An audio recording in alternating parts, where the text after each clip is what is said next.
ڕۆژ باش بینەران و بیستەرانی کوردستان 24 لە بڕگە و بابەتەکانی ڕۆژ باش یەنەوە لاتان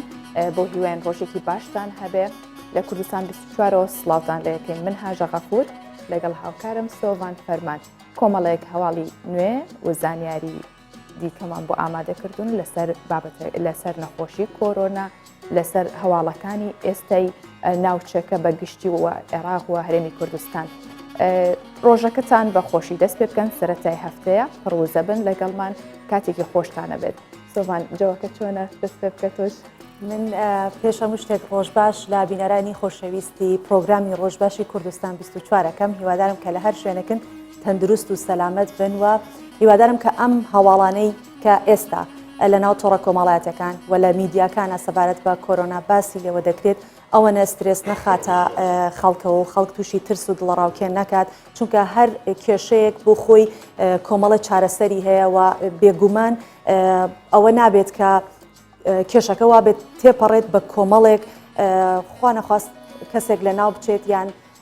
زیاتر و زیاتر زیان بگەێنێت حتمما ئەمە کۆنتترۆل دەکرێت و سپاس بۆخوا کە ڕۆژ بە ڕۆژ زانست پێش دەکەوێت و زیاترین پزیشکان یاخود بەڵێ هەر چارەسەرەکانیش زۆرترە و جگە لەوەش سۆڤان خۆپارێزی ئەوە شتێکی زۆر زۆر باشە ینی پێشەوەی کە بیر لە چارەسەر یا مەترسیەکانی بکەینەوە ینی خۆپارێزیەکان زۆر ئێستا ڕێنمایی زۆر لە ڕێی کەناڵەکانەوە لە ڕێی سەرجەم میدیاکانەوە لە ڕێی تۆڕە کۆمەڵایەتەکانەوە بڵاو دەکرێتەوە ڕێگرتن لە ئەم نەخۆشیە ئەتوانین بڵێن زیاتر بەوە دەبێت کە پێشێککە چارەسەرکەین خۆمانی لێ پارێزین و کۆمەڵێ بابەت و کۆمەڵی هەواڵی پڕبایەخمان بۆتان ئامادە کردووە لە ئەم ڕۆژباشی کوردستان 24 من و هاژە پێکەوە ئەو هەواڵ و ئەو زانیاریانەتان پێشکەش دەکەن. سۆڤان لەگەڵەوەی کە کۆرۆنا بەڕێوەیە بەڵام کەش و هەواش وردە بەرە و پلەکانی گەرمان بەرەو بەرزبوونەوە ئەوە جێ دڵخۆشیە لە بەرەوەی کۆرۆنا ئیتر لە سەر و بیستەوە ئەو چالاکی نامێنێت زوو هاوین بێ بۆ لامان و کۆرۆنا نەمێنێت. چەندێک چاوەڕێبانە کردەمانوت بەفر ببارێت و سەرما بێت بەشی خۆی بەفرمان بینی سەرمایەکی باش هەبوو و بارانێکی باشش باری ئێستاش چاوەڕێ ئەوواکەین کە کەش و هەوا بەرەو پلەکانی گەرمی بڕوات و وەک زانایان باسی لێوە دەکەن کە بە بەرزبوونەوەی پلەکانی گەرمە مەترسی کۆرۆنا کەمتر دەبێتەوە و ئەوە نەمان نەماوە کاپچینە ناو کەشێکی گەرمەوە. کەواتە دەست بکەین بە کورتی هەواڵەکان سۆڤان فەرموو.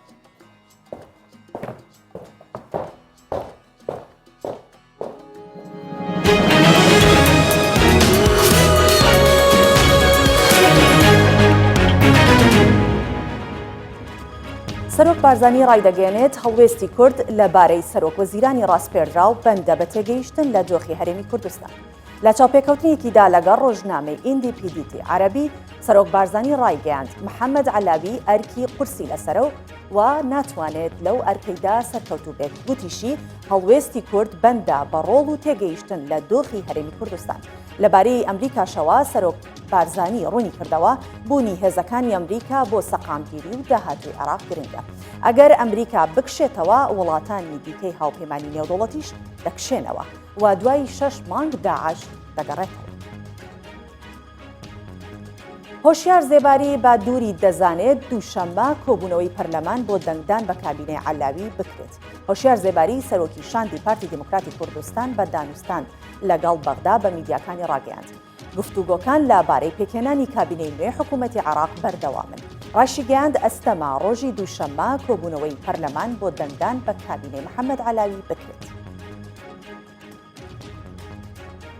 گوتەبێژی حکوومەتی هەرێمی کوردستان ڕایگەیاند لەسەر ڕاستپاردەی مەسرور بارزانی بە دوواداچوون بۆ دۆسەی کچە 7 ساڵەکەی هەولێر دەکرێت. جوتیار عادل گوتەبێژی حکوومەتی هەرێمی کوردستان ڕایگەیاند لەسەر ڕاستپاردەی مەسرور بارزانی سەرۆکی حکوومەتی هەرێمی کوردستان دام و دەستگا پەیوەندیدارەکانی ڕاستپاردوون بۆ بە دوواداچوون و لێکۆڵینەوە لە دۆسەی کچە 7 ساڵەکەی هەولێر و لایەنی پەیوەندیدار ڕێکاری یاسایی دژی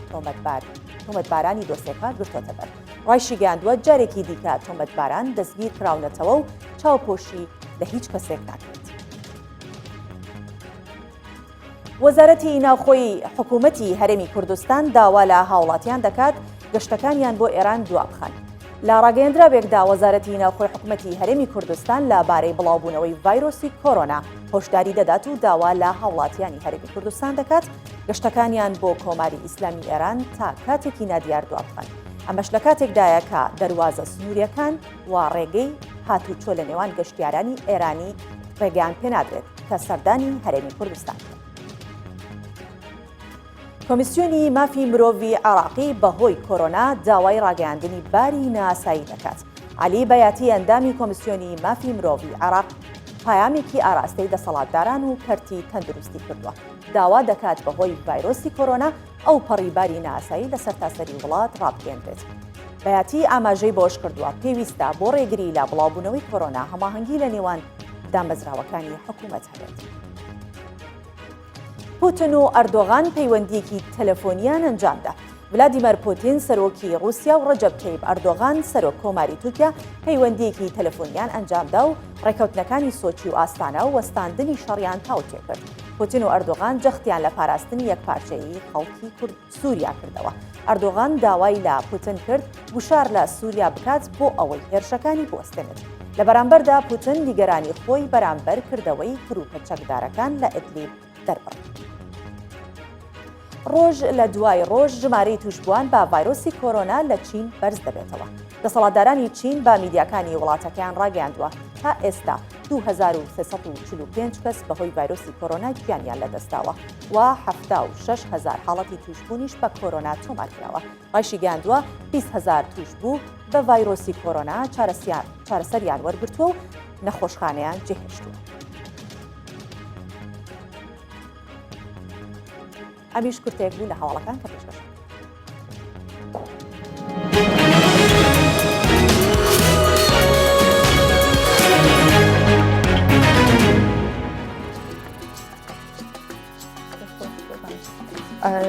هەواڵە گەرمەکان زیاتر لەسەر کۆرۆنایە بەڵێ کە چۆن بتوانین خۆمان پارێزین و ئەو ڕێوشوێنانەی کە حکوومەتی هەرێمی کوردستان گرتێت لەبەر ئەو ڕێنمایانەی کە بەردەوام ئەدرێ بە هاوڵاتیان بە لە شوێنە گشتیەکان و لە قەرەباڵغی دوورکەونەوە ئەوە بەڕاستی خۆپارێزێکی زۆر باشە گەر واز لەو قەرەباڵغی ئەو بێن بەتایبەت و لەگەڵیشیان دەستشتن بە ئاوی پاک. بەڵێ هەندێک جار با بڵێن تۆ ناچاری کاش سەردانی شوێنێک ئەەکەی کا شوێنێکی قەرەباڵخە و شوێنێکە کە خەڵکێکی زۆر شوێنێکی گشتیە با گشتی خەڵکی تێدا هاتوچۆ ئەکات و بەردەوام ئەو شوێنە بەرکەوتە هەیە لە نێوان هاوڵاتیانە. بەڵام لەگەڵ ئەوەشدا ئەو ڕێنمایانەی کە وەزارەتی تەندروستی هەرێمی کوردستان بڵاوی کردوتەوە زیاترین کات دەستەکان بە ئاو و سابوون و ئەوانەی کە ئەو مادە شۆرانەی کە کحولی تێدایە بەوانە دەست بشۆردرێت و بەردەوام لەو شوێنانەی کە پژمین و کۆکە هەیە بە کلێنست یان بە دەستە سڕێک لوتی دەمولوتی خۆیان بگرن زۆر دەست نەدەن لە دەمولوت و چاو خوراندن و ئەوانانی ڕێنمایەکان هەندێ ڕێنمایی زۆر ئاسانن با بڵین ئەتوانین بڵین کە ئەو چارەسەریانەی کە دانراون بۆ کۆرۆنا پێشەوەی کە توش بن زۆر چەند کارێکی ئاسانن کە ئەنجامدان زۆر سادەیە. ڕاستە حکوومەتی هەرێمی کوردستان ڕەوشێنی توند دژی بڵاوبوونەوەی ڤایرۆسی کۆرۆنا دەگرێتە بەر. لە ڕاگەاندراوێکدا وەزارەتی ناوخۆی حکوومەتی هەرێمی کوردستان لە چوارچێوەی هەڵمەتی بەرەنگاربوونەوەی ڤایرۆسی کۆرۆنادا داوا لە هاوڵاتیانەکات گەشتەکانیان بۆ ئێران تا کاتێکی نادیار دوابخەن. هاوکات لەسەر فەرمانی وەزارەتی ناوخۆ بۆ ڕێگری لە بڵاوبوونەوەی کۆرۆنا ڕێوشوێنی توند لە دەواازە سنووریەکان لە ئێران گیراوەتە بەر و ڕێگە بە هاتنی گەشتیارانی ئێران نادرێت. لە لایەکی دیکەوە بە ڕێوەبەرایەتیەکانی تەندروستی سلێمانی و هەڵەبجە و کۆیە لە پێناو سەلامەتی گیانی هاوڵاتیان و ڕێگری لە بڵاوبوونەوەی ڤایرۆسی کۆرۆنا سەردانیکردنی نەخۆشیان لە نەخۆشخانەکان قەدەغە کرد. هاوکات بە ڕێوەبەرایەتی گشتی تەندروستی ڕاپەڕینیش سەردانی هاوڵاتیانی بۆ لای نەخۆش سنووردار دەکات لە پێناو ڕێگری لە بڵاوبوونەوەی ڤایرۆسی کۆرۆنا لە هەرێمی کوردستان. لە چەند کاتژمێری ڕابردوودا سەدان گەشتیار لە دەواازە سنووریەکان ڕاگیراون و پشکنینی تەندروستیان بۆ دەکرێت. بەڵێ ئێستا ئەو ڕێوشێنانەی کە گیراوەتە بەر تەنانەت بۆ ئەو کەسانەشی کە لە ئێرانن بۆ خوێندن یا بۆ چارەسەر وەرگرتن ڕۆشتون لە کاتی گەڕانەوەیانە دەبێت بە خاڵی پشکنە کە تێپەڕن بمێنەوە بۆی چاودێری تەندروستیان بۆ بکرێت ئەوانی کە خەڵکی عراقن بگەڕێنەوە و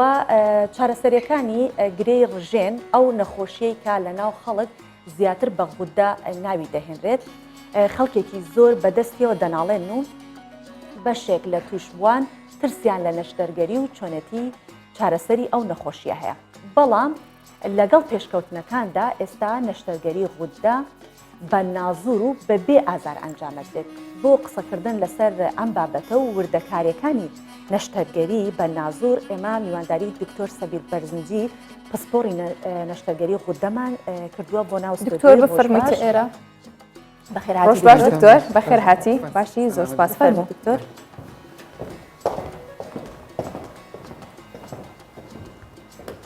بەخێر هاتی بەخێر هاتی دکتۆر دکتۆر لەم ساڵانەی دوایی زانان و پزیشکان لە باری نەشتەرگەری بە گشتی لە جیهانە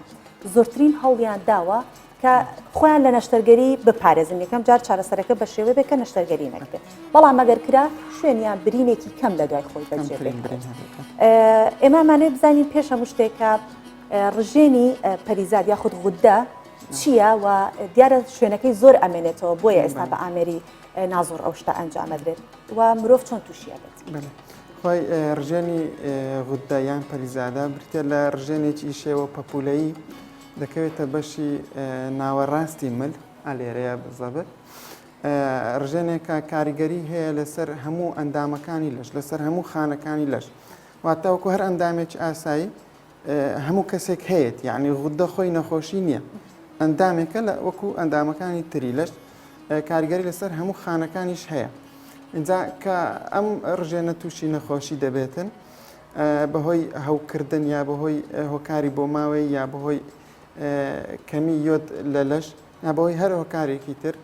گرێ دروست دەکا یانەوەتە شێوەی غودەکە گەورە دەبێتن پێویستی بە چارە سەر دەبێت چارە سەرەکانیش سێ جۆری هەیە بەشێکیان ئەوتە بە دەرمان دەتوانانی چارەسەری بکەیت یا بە تیشک یانیش ئەوتە بە نەشتەرگەری نەشتەرگەریەکە بێگومان دەکەوێتە دوایین یعنی دەبێتە دوایین چارەسەر ئەگەر هیچ مەجالێک نەما بۆ چارەسەرکردن بە دەرمان یا بەوەی تر دەبێت نەشتەرگەری بۆ بکەیت نەشتەرگەریەکەش بە شێوازی کلاسیکی کە پێشتر دەکرا بە برین لە مل دەکرا لە ناوەڕاستی مل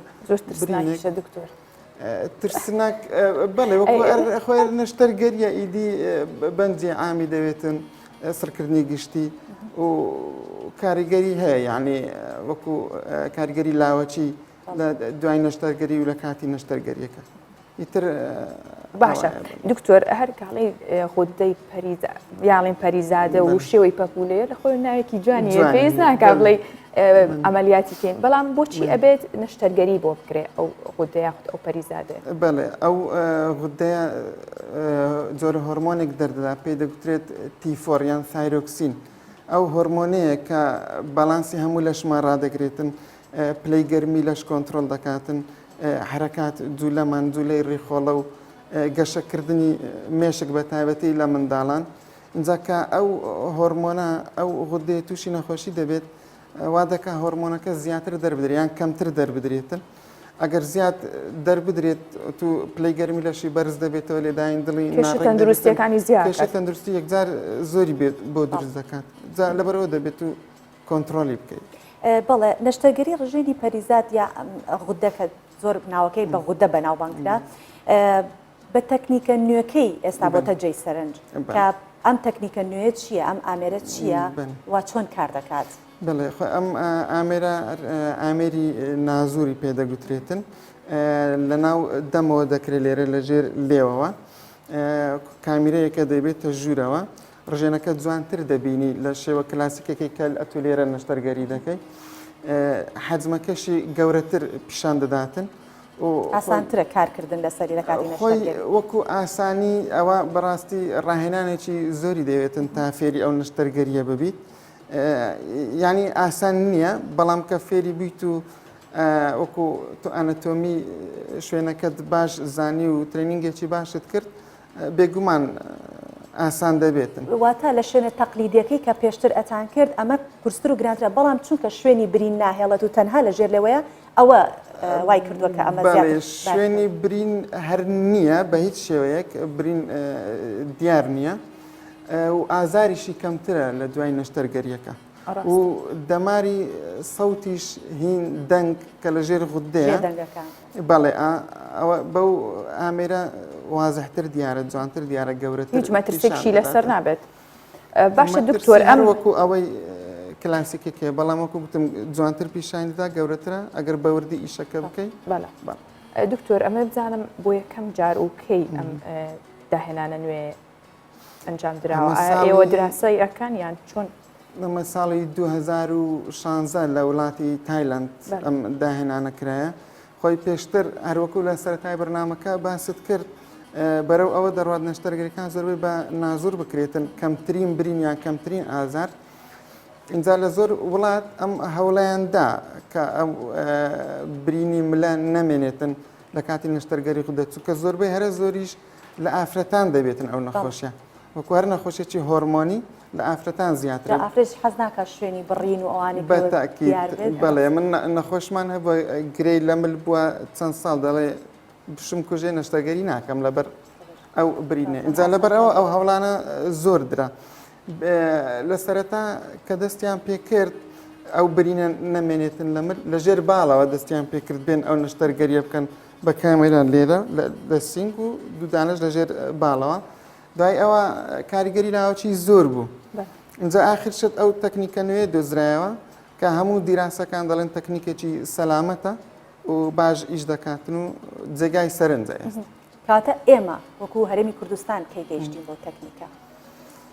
من ئەوان لە ساڵی 2016ەوە دەستیان بەو تەکنیکە کرد منیش کە بەو شتم زانی هەر لە دوای ئەوەوە زوو ئەم تەکنیکە گوازرایەوە بۆ ئەمریکا و ئەوروپا. من چوم لە ئەمریکا کۆرسم وەرگرت لەسەر ئەم بابەتە دوای ئەوەش چوم لە ئەڵمانیا و ئاخر شتیش 2019 چوم لە ئیسپانیا کۆرسەکەم تەواو کرد. ئێستا خۆشبەختانە دەتوانین ئەم نەشتەرگەری لێرە لە کوردستان ئەنجام ئەنجامتان ناوە هیچ حاڵەتێکتانەیە هیچ کەسێکتانی بۆتان کردوێت؟ پێویستی بە هەندێک ئامێری ورد و تایبەت هەبوو ئەوانشمان هێناوە ئێستا ئامادەیە گەر نەخۆشێک پێویستی بۆ جۆرە نەشتەرگەریە بێتن. چ مەترسێکی هەیە دکتۆر؟ وەکو شێوازە کلاسیکەکەی کە پێشتر نەشتەرگەری دەکرا لە ڕێگای برینی ملەوە هەمان مەترسی یعنی وەکو هەر نەشتەرگەریەکی تر تۆ مەترسی بەنجی لەسەر نەخۆشەکە مەترسی هەوکردنە یا خوێن بەربوونە بە شێوەیەکی گشتەوە یعنی مەترسی ئەم جۆرە نەشتەرگەریە زیاتر نییە لە شێوازە کلاسیکیەکە بگرە کەمتریش. باشکەواتە مەترسیەکەی زیاتر نییە ئەبێت سوودێکی زیاتریە بێ هەنگاوێکی تازە ئەنرێت بۆ شتێک حتمەن ئەبێت سوودێکی تری هەبێت ئەگەر وەکەوە بێت هیچ جیاوازێکی نیە. سوودەکانی چی؟ سوودەکانی ئەوەیە ئەو برینی بە هیچ شێوەیەک تێدا نییە بە تایبەت ینی برینێکی دیار کە برینەکە لە ژوورەوەیە و بە جوانی چاک دەبێتەوە و شوێناریشی دیار ناوێتن و نەخۆشەکە وەکو لایانی دەرونی باشتر مرتاح دەبێتن کە وەکووتمان بە تایبەتی ئافرەتان زیاتر کە توش دەبن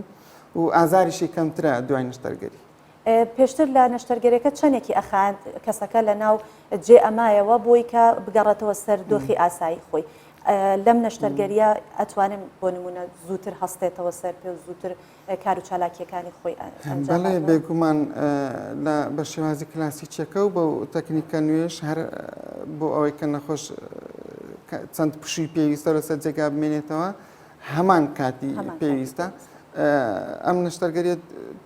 دوای نەشتەرگەری 24 ساعت بەسە نەخۆش لە نەخۆشخانە بمێنێتەوە ئەگەر لایانی تەندروستی باش بێ بۆ نمونە شەکرە و فشاری خوێن و ئەو شتانی نەبێتن ئاساییە دەتوانێت دوای 24 کاتژمێر دەرچێت. باشە دکتۆر بەناڵی هەم کات ئەوان نەکرایان و تۆقودەوە ئێستا بەڕاستێرێکی من کە هەمە توێ قودەیتەوە بێ زەحمەت تۆزێک دیارە ئەمە بەڵام ناتوانانی بڵێ غودەکەت گەورە بووە یاننا چکە دەوێت پشکنین بکەی هەم پشکنینی خوێن بۆی بزانی ئیشی غودەکە چۆنە و سۆنار و بزانی شێوەی غودەکە چۆنە چکە نەخۆشی غوددا بە دوو شێواز دروست دەبێت یان ئەوە تا لە شێوازی ئیشکردنی غودەکە تێک دەچێت کە ئەوە هۆرمۆناتەکەیە بە پشکنینی خوێن دەردەکەوێت یان ژە قوتمان شێوەی غودەکە تێک دەچێت کە گەورە دەبێت یان گرێ دەکە ئەوە بە سۆنار چەند جۆری هەیە دکتۆر ینی یەک خەلەل دروستەکە لە بناکاتێک چون یان چەند جۆری هەیە ئەو غودێ خدا هەر بە شێوێکی گشتی کە گوتمان لە شێوازی ئیشکردن یا لە قەبارەکەی شێوازی ئیشکردنەکەی یان ئەو تا غودەکە تەمبەڵ دەبێتن هۆرمۆنەکە کەمتر دەردەدا یان ژەوە تا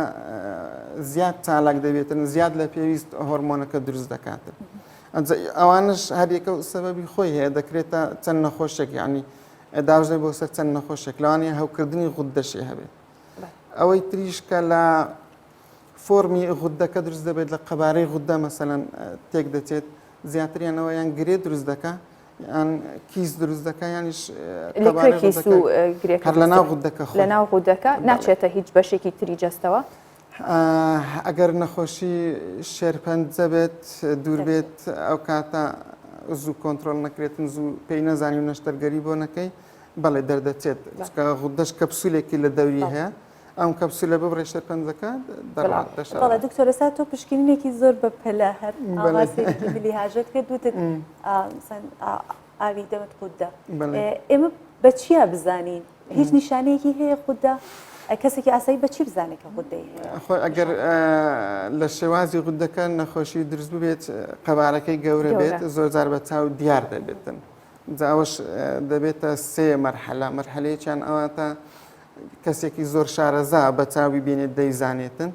ئەوەی ترش کە زۆر گەورە بێت هەموو کەس ئێستا تۆ منە دوو دڵ کرد چەند فەحس بکەم یانی تەواو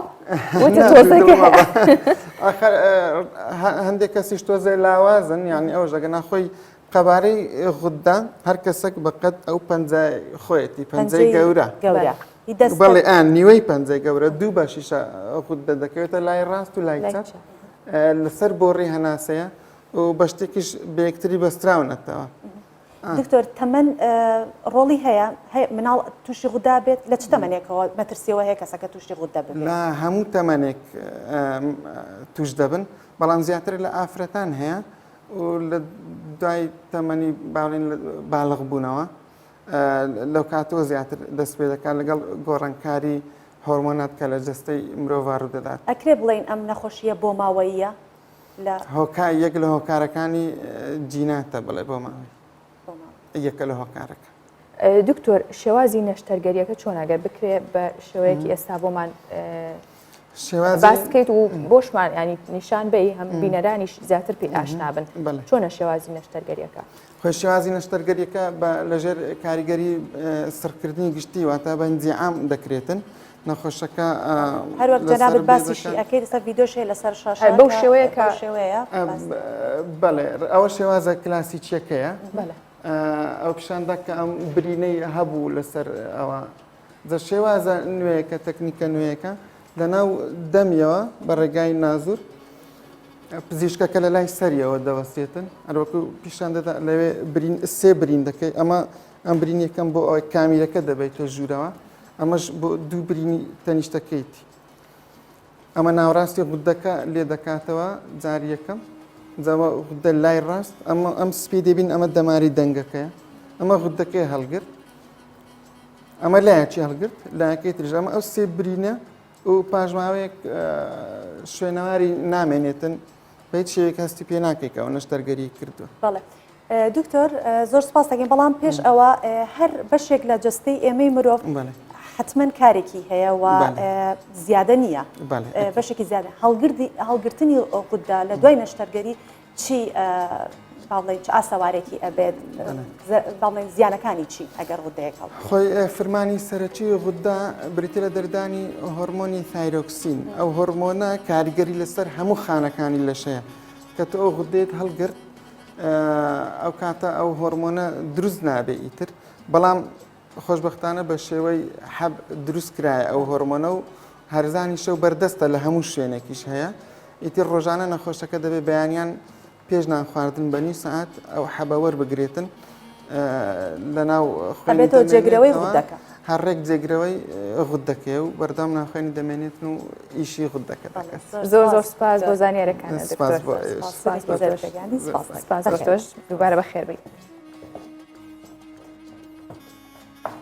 کەش و هەوا لەگەڵەوەی بارانە هێشتا ماوێتی بەڵام پلەکانی گەرما بەرز بە تۆ جۆکی زۆر خۆشە. بەڵێ بۆ ئێمەش بۆ زانیاری زیاتر بۆ زانینی کەش و هەوای کوردستان بەگشتی کەشوهای ئەمڕۆتان بۆ دەخینە بەردید.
سۆڤان تۆ متابعێکی باشی شعر و نووسراوەکانی ئەم هەواڵەت چۆنە؟ هەواڵێکە من کە وەک وتت زۆر هەواداری شعر و ئەو بابەتانە ئەو نووسراوانە، بەڵام ئەم هەواڵە شتێکی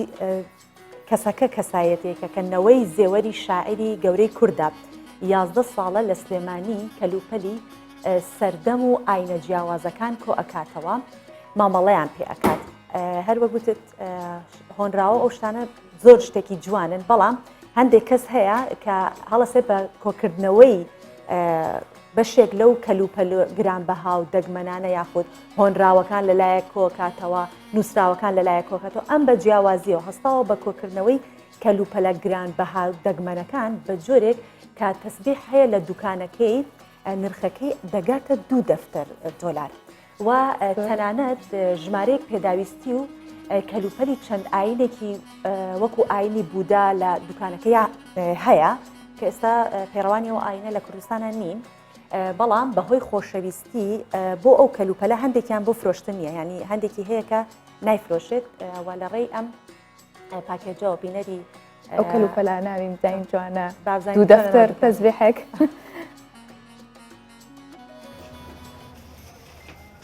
11 ساڵە پەیکەر و کەلوپەل و پێداویستی دراوی سەردەما جیاوازەکانی هەر چوار پارچەی کوردستانی لە دوکانەکەیدا کۆ کردوتەوە و کڕین و فرۆشتنیان پێوە دەکات. بەهۆی خۆشەویستیشی بەشێ لە کەلوپەلەکان بۆ فرۆشتن نین. لە ئەنجامی پەروەردەی خێزانی خۆشمانەوە کە بنەماڵەیەکی لەخوا بەزابێ ڕۆشنبیر و بنەماڵی زێوەری شاعرین دایک و باوکێکی خوێنەواریشمان هەبوو لەسەر خۆشەویستی نیشتیمان و کللتور و کەلەپوری نەتەوایەتی خۆمان پەروەردەکراوین بۆیە ئەم شتە تیاما گەورە بوو و هەوڵما ڕنگانەوەی هەبوو لە ژیانما لەم جۆرە کەسابەت و ئیشانە لە هەموو وڵاتێکا هەیە و چەند کەسێک بازارێک هەیە کە کللتوری نەتەوایەتی ئەو وڵاتانە ئەناسیان بە میوانە بیانەکانیان بۆیە بیرۆکەکەم لا دروست بوو کە منی شێوازی کەسابەت و مەزدەری معیشتەکەم بگۆڕم بۆ و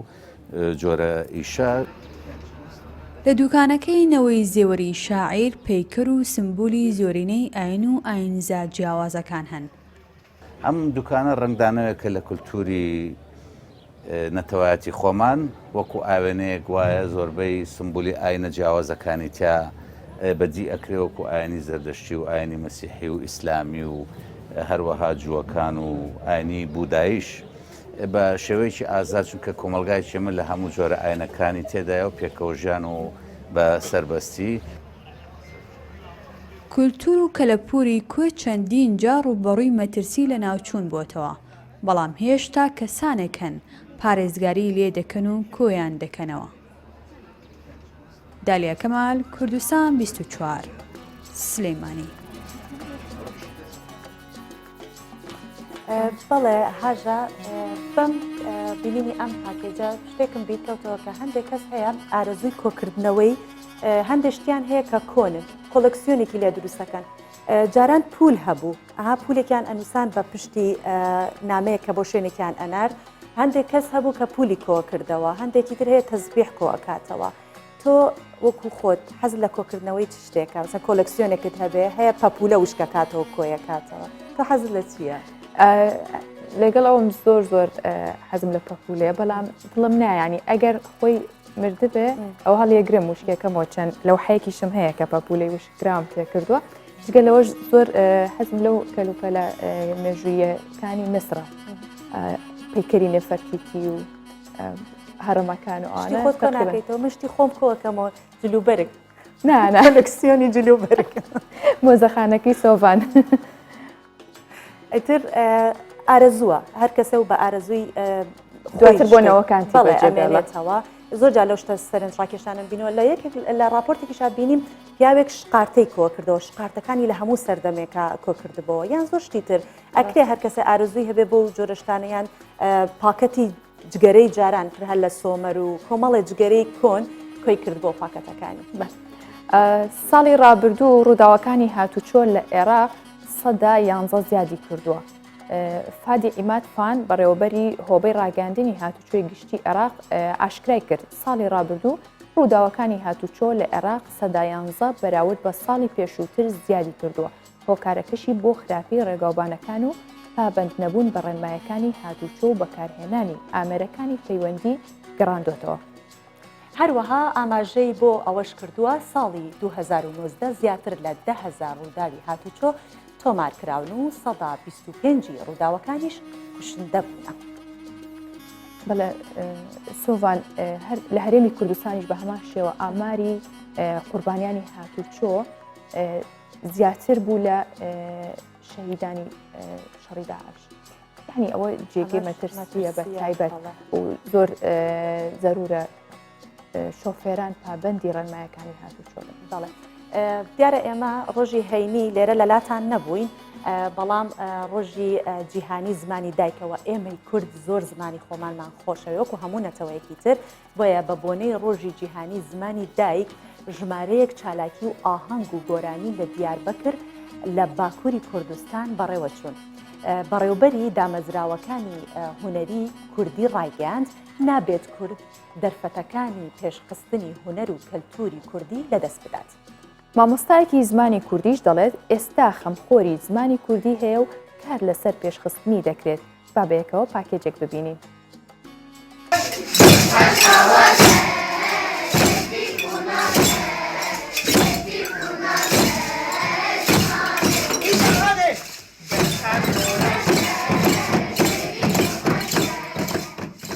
بیستویەکە سەباتێ ڕۆژە جیهانیە زمانە دایکێ لە دیاربەکرێ ژێ بە چالاکیان ڕەنگین هات پیرۆزکردن. Di navenda Komele berê her tiştê zarok, ji aliyê orkestra ritmên xwezayî ya zarokan ve konserteka pêşkêşkirin û zarokan stranên Kurdî gotin.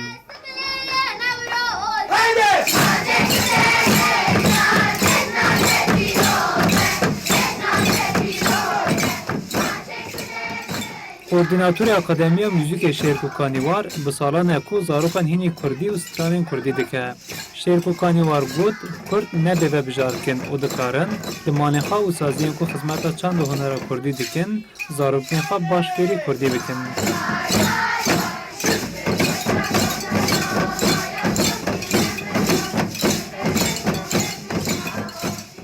Bi taybet dê û bavên ku bi Kurdî nizanin, hewildana wan ew e ku zarokê xwe li hawirdorên bi vî rengî li ciyên ku bi Kurdî xebat tê kirin, zarokê xwe bibin wir. Bêguman ev jî hewildaneke nebese, sedî sed nebese, dê û bavên ku qet bi Kurdî nizanin, ji bo wan teqez ciyên wekî me, wek ma muzîkê, wek komeleya zarokan, sazî û dezgehên ku xemxurên zimanê Kurdî ne û çand û hunera Kurdî ne, dikarin pêlekê ve jî pêşîl pişaftine bigirin. Lê dîsa jî taliya talî mesele giş di hundir malê diqede.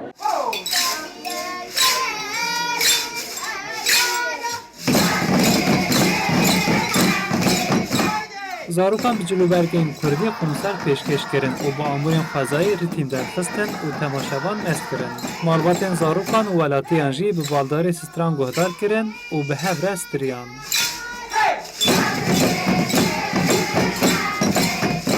Li Bakurê Kurdistan û Tirkiyeyê her çi qas perwerdehiya bi zimanê Kurdî nede asteke baş deve jî, malbatên ku bi taybetî giringiyê didin zimanê Kurdî roj bi roj zêdetir dibin. Zarokên ku hînî stranên Kurdî dibin û pêşkêş dikin, zêdetir ji Kurdî hez dikin. Nivîskar û mamosteyê zimanê Kurdî Heyder Diljan efsû heft salin ku li Swêdê dijî. Heyder Diljan amaje kir ku Kurd dixwazin li zimanê xwe xwedî derkevin. Lêbelê ji ber ku Kurdî li Tirkiye û Bakur ne zimanê fermî ye, dibin xetereyê de ye. Di vê atmosferayê şev de ji medî Kurd gelek dixwazin ji zimanê xwe xwedî derkevin. Lê pirsgirêk ev ziman perwerdeya vî zimanê qedexe ye. Zimanek demak li dibistana de nêxwendin, di saziyê dewlet û şaredariyan de nê bikaranîn, pêşeroşa wî zimanî gelek tarî ye. Zimanê me jî di wê rewşê de. Yani ev girêdayê xêretbûn yan ne xêretbûna Kurdan nine. Ev girêdayê şert û mercan e yani.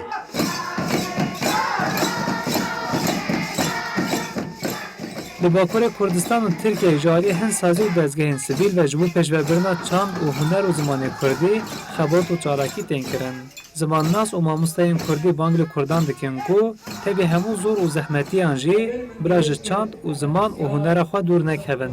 Dê bibînin ku ka jiyan bi Kurdî çi qas xweştir e. Hesen Kösen, Kurdistan 24, Diyarbekir.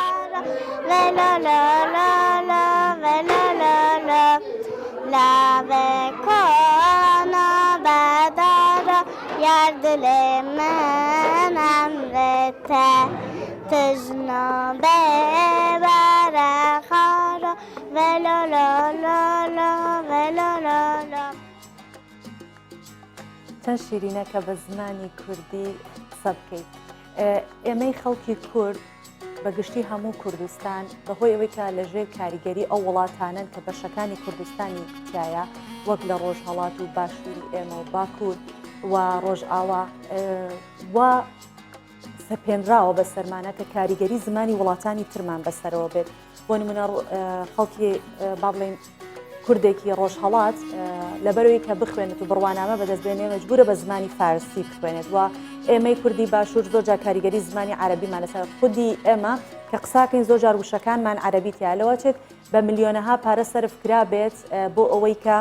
زمانی کوردی لە ناو بچێت. بەڵام ئێمە نابێت ئەو دەرفەتە یاخود ئەو بۆشاییە چۆڵ بکەین بۆی کە ئەو ئامانجە بێتە دی. دەبێت مناڵەکانمان ئەوانەی کە لە خوێندنگەکانی عەرەبی و خوێندنگەکانی زمانی ئینگلیزی دەخوێنن هەرچەند ئەگەر فێربوونی زمان شتێکی زۆر باشە و لەوێ بخوێنن فێری زمان بمن، بەڵام لە ماڵەوە جەخت لەسەر ئەوە بکەینەوە کە وشە کوردەکان بەکاربێنین ئەگەر مناڵەکەمان بە وشەیە قسەی کرد کە وشەیەکی بیانی بوو زمانی خۆم نەبوو زمانی ئێمە نەبوو هەڵدەین بۆی ڕاستکەینەوە نەهێڵین بەسەریا تێپەڕێت بڵێ هەروەک چۆن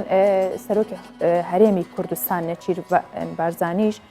لە تۆڕی کۆمەڵاتی تویتر تویتێکی کردووە کە باس لەوە کە ئاماژە بەوەکە کە پێویستە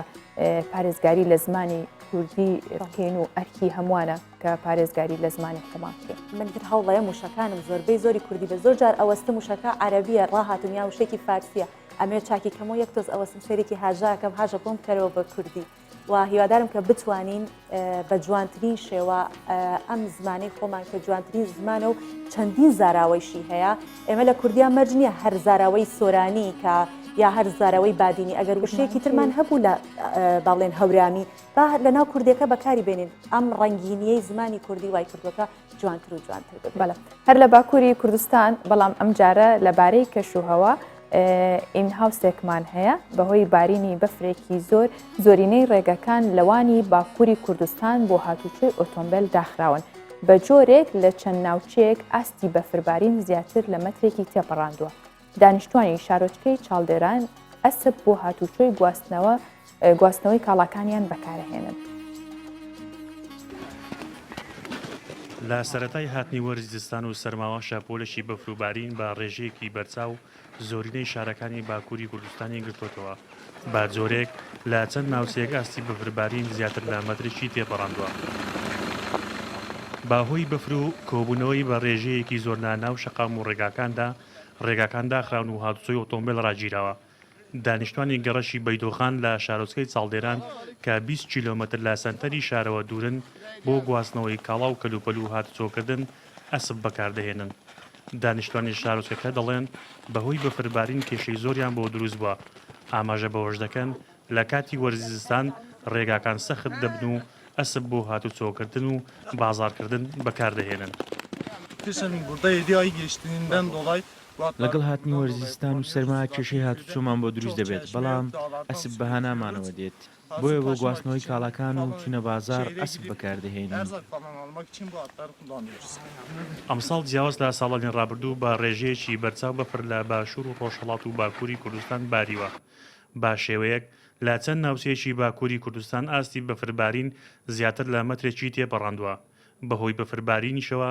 ڕێگای زیاتر لە 400 ناوچەوگون داخران هاوکات باهۆی بەفربارین چەندین ڕۆژداوامی ناوەندەکانی خوێندن لە باکووری کوردستان کرایە پشوو بەبینینی ئەم ئینهاوسا ڕێک خەڵکی ئامیشم بیرکەوتەوە خەڵکێکن کە لە ئەمریکا ئەژین کۆمەڵی هۆزێکن کە تەکنۆلۆژیا هیچ کاریگەری نەکردووە لە سەریان ئێستاش ئەوان هەر بە ئەسب و عەرەبانە هاتوچۆکەن ینی ئێستا بینیمان کە مەرج نییە لە هەموو شوێنێک تەکنۆلۆژیا کارەکانت بۆ ڕایی بکات و ئێستا ئەسب بەو ئەسپە زۆر بە ئاسانتر هاتوچۆکەن بەرگەی سەرماشەگرێت و ئەوەش نییە بڵێ ئەوەستێ سیارەکەت تێکەچێت جا لە هەمووی خۆشەوێت ترافیکە نابێت ئەگە بە ئەسپاکە ڕۆشتی تر ترافیک نییە بوەستی ئەسپواری زانی بڵێ من نازانم لە بەرەوەی زۆر خۆشە یەکێکە لە خولیاکانم زۆر خۆشە کە ئاها لێ بزانیت من حەزیشم لێتی بەڵام لێشی ئەترسم لە دوای ساڵانێک لە قەدەغەکردنی هوەری ژەنینی میوزیک و وتنی گۆرانی ئێستا دووبارە خەڵکی باشتۆن دەتوانن لە ئاهەنگەکانیان میوزیک بژەنن و گۆرانی بچڕن هەرچەندە ترس هێشتا باڵی بەسەر ئارەزۆکانیان کێشاوە بەڵام گەڕانەوەی سەقامگیری لە باشووری ڕۆژاوای پاکستان ئەو ڕێگەیە بە هەوادارانی میوزیک دەدات کە جارێکی دیکە چێژ لە فۆلکلۆری ناوچەکەیان وەربگرن و شارستانی خۆیان پەرەپێ بکەن.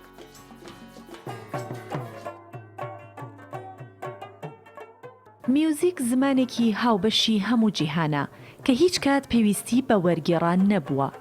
لەژێر گوشارە ناهەموارەکانی سیاسەت و جەنگ وەک کۆرپەیەک کە کاتی لەدایکبوونی هاتبێت لە سەختترین دۆخەکاندا لەدایک بووە. گزارشتی لە ناخی مرۆڤەکان کردووە بە شێوازێک کە نەوازشێک بێت بۆ برینە ساڕێژنەبووەکانیان. میوزیک تاموچێژی ژیانە و بەشێکە لە کەلتور. کەلتور چییە؟ کەلتور واتای ڕازیبوونی دڵ و عەقڵ. جیاوازی هەیە لە نێوان کەلتور و شارستانی. ناتوانین میوزیک لە کەلتور و شارستانیەتیمان جیاواز بکەینەوە. میوزیک بەشێکە لە ڕۆشنبیری شارستیانەتیمان.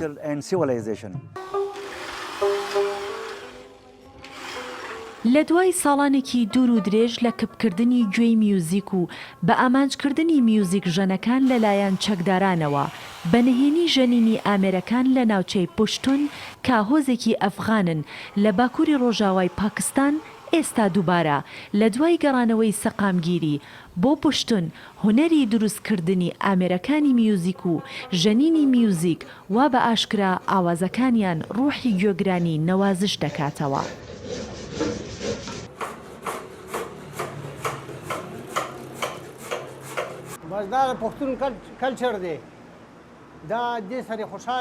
زۆربەی ژنان و پیاوانی گۆرانی بێژ کوژران و بەشێکیشیان ترسێنران و وڵاتیان بەجێهێشت ئەمە کارێکی سەختە و کاتی دەوێت تا بیر و هزری هونەرمەندان لەو ترسە ئازاد بکرێت.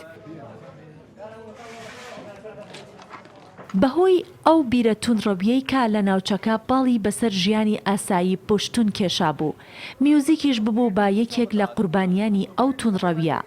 و میوزیک ژەن و گۆرانی بێژەکانی پشتونیش بێبەش نەبوون لەو قوربانی بوونە. هەرچەندە ئێستا سەقامگیری بۆ پشتون گەڕاوەتەوە، بەڵام ڕەواندنەوەی ئەو ترسا لە هزر و بیری هونەرمەندانی ئەو وڵاتە کاتی دەوێ.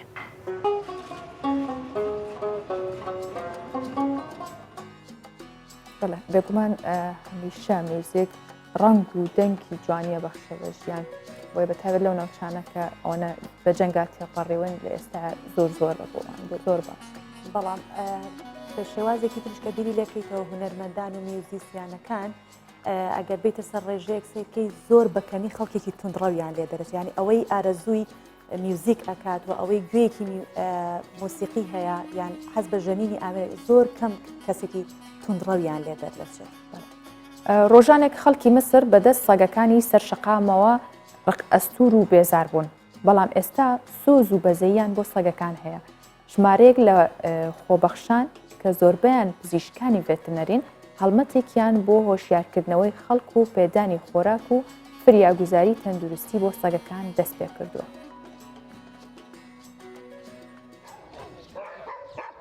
سەگەکانی سەرشەقامن لە قاهیرەی پایتەختی مسر لەلایەن کەسێکی خۆبەخشەوە خۆراکیان پێدەدرێت. لە ڕابردوودا هۆکاری ڕق و بێزاری بوون بۆ خەڵک، بەڵام ئێستا سۆز و بەزەییان بۆ سەگەکان هەیە. ژمارەیەک لە خۆبەخشان کە زۆربیان پزیشکانی ڤێتەرنەرین هەڵمەتێکیان بۆ هۆشیارکردنەوەی خەڵک و پێدانی خۆراک و فریاگوزاری تەندروستی بۆ سەگەکان دەست پێ کردووە. هۆشداریش دەدەنە دەستگا پەیوەندیدارەکانی حکوومەت لە بەکارهێنانی ژەهر بۆ لە ناوبردنیان.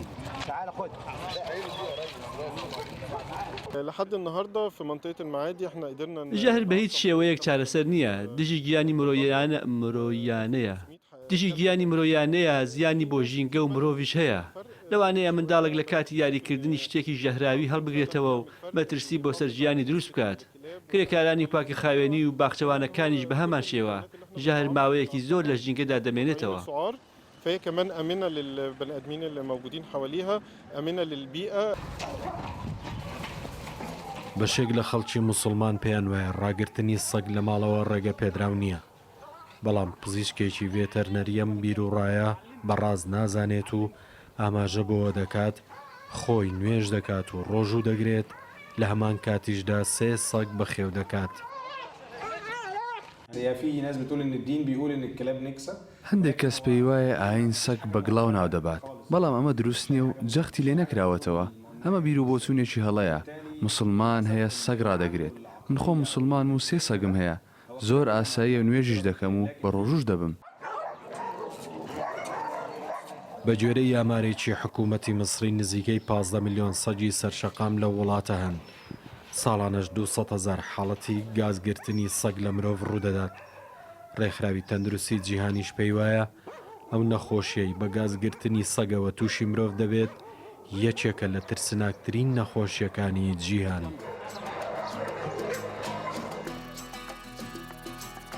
بەڵێ کورد بە گشتی گەلێکی میهرەبان و بەسۆزە. حتمما ئێمەی کوردیش بێبەش نین لەوەی کە ئاژەڵان ناخۆش بێت و ئەوە بکەیت بە فەرهەنگسازی، چونکە هەر پێشتر لە چەند پرۆگرامێکی پێشترەوە بوو کە توانە ئەمینمان بانگێش کردبوو بۆ ئێرە کەوانیش کەمپینێکیان بەوە ڕاگەاندۆ لە کوردستانیش لە بۆکان بە هەمان شێوە شوێنێکیان داناوە بە کە خەڵکێک بوو بە خۆبەخش دەچێ لەوێ ئەو سەگانەی کە لەسەر شەقامەکان کویان دەکاتەوە دەیانبا بۆ پەناگەیەک بەناوی بەشدار لە دەروەی بۆکانە و دیارە کورد ئەگەر هەر کەسێ بیوێ پێشەنگ بێ کورد هەمیشە لەو شتانە پێشەنگترە چونکە گەلێکی زۆر میهرەبان و ئاژەڵ دۆست و ئەوەیە هەر کەمپینەکەی خۆمان هەموو چینی توێژەکانی کۆمەلگا بەشدار بوو بۆ پاراستنی و ئاژەڵە بێلانانەی سەر شقامەکان بوو. بەڵێ بەم جۆرە هاتیینە کۆتایی ڕۆژباشی ئەمڕۆمان بۆ هیواین کاتێکی باشمان بەخشی بێ بەەوە.